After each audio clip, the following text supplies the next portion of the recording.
রিতার খুঁটিনাটির নতুন ব্লগে সকলকে অনেক অনেক স্বাগত। আশা করি তোমরা ভালো আছো, সুস্থ আছো। আমিও তোমাদের ভালোবাসায় খুবই ভালো আছি। যাই হোক, ব্লগটা শুরু করলাম এখনই। তো সকালবেলা প্রচুর কাজ থাকে আমার, তাই করতে পারি না, তাই একটু বেলা করেই ব্লগটা স্টার্ট করি। তো কিছুদিন ধরে তোমাদের কাছে একটা জিনিস শেয়ার করব, সেটা অনেক দিন ধরে পড়ে আছে। তো ভাবছি তোমাদেরকে দেখাবো। তোমাদের সামনেই আমি প্যাকেটগুলো খুলবো।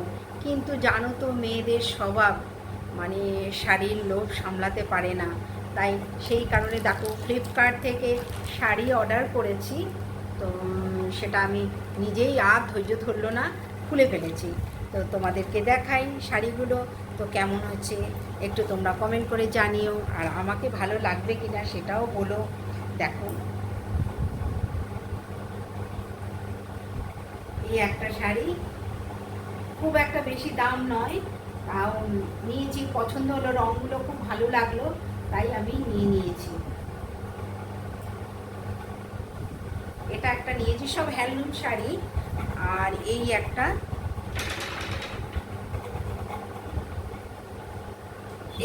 শাড়ি।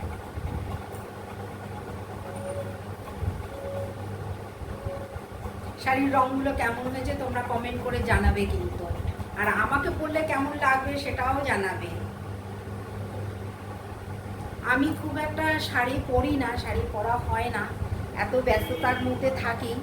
আমি শাড়ি খুব একটা পরা হয় না, ওই সালোয়ার কামিজই পরি। তো আমি খুব শাড়ি কিন্তু পরতে ভীষণ পছন্দ করি, কিন্তু টাইমের অভাবে পরতে পারি না। কিন্তু আমার ভীষণ হ্যান্ডলুম শাড়ি তো ভীষণ পছন্দের। তাই আমাদের বাড়ির সামনেই গড়িহাট, তোমরা সকলেই জানো গড়িহাটের নাম। তো গড়িহাট আমার খুব একটা দূর নয়, অটোতে উঠলে 10 মিনিটও লাগে না। গড়িহাটে এগুলো কিন্তু ঢেলে বিক্রি হয়। কিন্তু তাও আমার যেন ফ্লিপকার্টের রঙগুলো এত পছন্দ হলো, তাই আমি কিনে ফেললাম।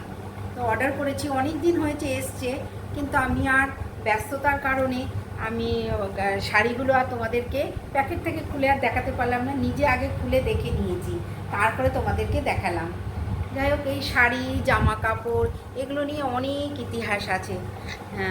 যখন আমার মানে মেয়ে স্কুলে ভর্তি হয়, মর্নিং সেকশন ছিল, তোমরা জানো, খুব নাম করা স্কুল কমলা গার্লস।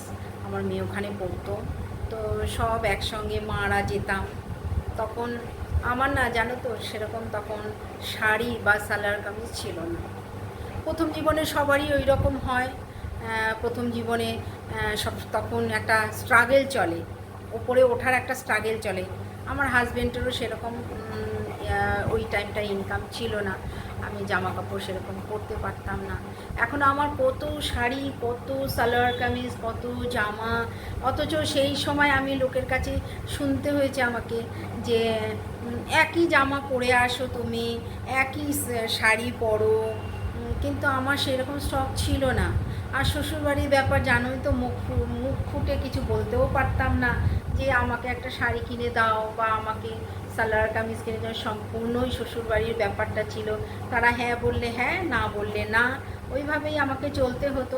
কিন্তু আমার মনে ভীষণ একটা দুঃখ লাগতো, অভিমান হতো সবার প্রতি, যে সবাই ভালো ভালো শাড়ি পরে, জামা পরে, অথচ আমি কিছু পরতে পারি না, চাইতেও পারি না। তো এখন আমার এত শাড়ি, মানে দোকান পাতা যাবে, এত সালোয়ার কামিজ মানে রাস্তায় নিয়ে বসা যাবে এমন আমার জামা কাপড়। কিন্তু টাইম নেই। তখন আমার অজস্র টাইম ছিল, পড়তে পারতাম।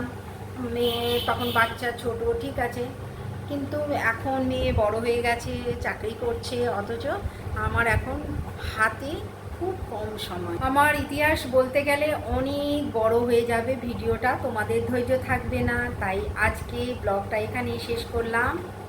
আবার নতুন ব্লগে তোমাদের সঙ্গে দেখা হবে। টাটা।